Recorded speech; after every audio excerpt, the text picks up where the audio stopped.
Hello, hello. My name is Brian Kunkel, and welcome back to Let's Talk Ray Bradbury. What is Let's Talk Ray Bradbury? Well, it is the show that here on Let's Talk Entertainment, going all the way back to 2018, I began the process of trying to locate, read, and briefly review or analyze each of the roughly 600 short stories written by Ray Bradbury in his very long career. We're approaching what I would say is roughly the halfway point of this project. Nobody really knows how many stories he may have actually wrote, or if you can even find them all now at this point in time. But today we are up to story number 295, which is also the 11th of 21 short stories in his 1997 collection, Driving Blind. Today's story is That Old Dog Lying in the Dust. If you're new to the show, the way that this works is I do a very brief synopsis of what happens in the story, and then I wrap it up with just some very light a very light analysis, just a few thoughts and opinions about what it all means. Is it a good story? Where does it stack up? That type of thing. So on to that synopsis, which should be pretty quick because it's kind of an odd story. It's 1945. World War II is about to come to an end. There's a lot of money problems, a lot of rationing, but two guys, including the narrator, who remains unnamed, they hop into the car and they drive south into Mexicali to see a dingy one-ring circus for some reason.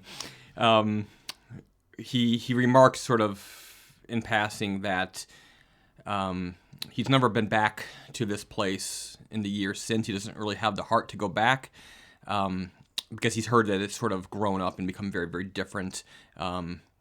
Whereas when he went there, it was like, he said, an old dog lying in the dust, that when you drive down the road, the dog doesn't move, it makes you drive around him, sort of like the town had that sort of effect on him. But they get there, they get to this circus, and there's a small woman whose story sort of runs through the midst of the whole affair. In the very beginning of their arrival, she sells them tacos, and then she sells them tickets to the circus. Later she shows up, she's juggling kegs.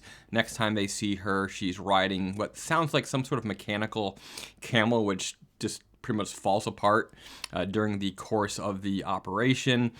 And then eventually she's hoisted up on rings nearly to the top of the place, and she really brings the whole place down.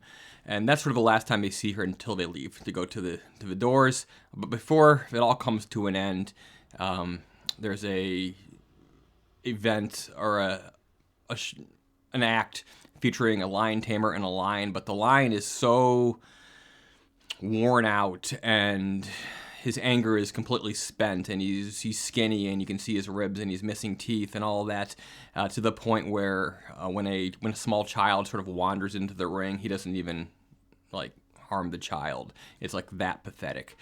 And so they leave, and he remarks that some 29 years later, he'll be laying in bed sleeping, and he'll dream about this place, and he'll wake up, but it's not there. He can't find it again. It's sort of a thing that is consigned to the dustbin of history. Okay, so generally speaking, it's a pretty pathetic story, I would say. Or rather, it's about a very pathetic event. It's not a great story, but it does, anything in the hands of Bradbury is decent. He never writes poorly. He can always sort of captivate you with interesting locations and metaphors and themes, and this one really sort of harkens back to a time before the over-corporatization of entertainment. You had all these small traveling acts that had been around for a long time, but they were sort of coming to a close, their time into existence.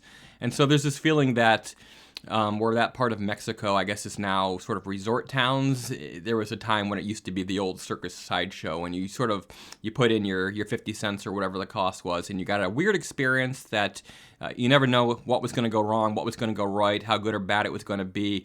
But ultimately, even if it was a bad experience, it was memorable. And it's funny how that works, where to this day, some of our memories, even of bad things, are sort of good memories because of the uniqueness. And that's really what this story is. That dog lying in the dust, I think that's what it was called. Computer shut down on me. It just crashed while we were sitting here, so I don't have my notes exactly out.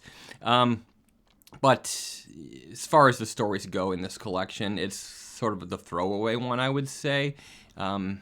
It uses a lot of words to say, I would say, very little about the human condition, but it's okay. So there you have it. Hopefully this computer comes back up and I can figure out what is going on. It's been giving me trouble in recent weeks, unfortunately, and then I seem to have it working good, but then I updated some programs, and I think that's affecting it as well. Hopefully it's not a hardware problem.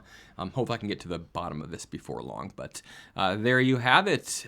Thank you, and I have no idea what the title of the next story is because I don't have this file open anymore, but rest assured you'll hear from me again in a couple of days. Thank you, and I'll see you again soon.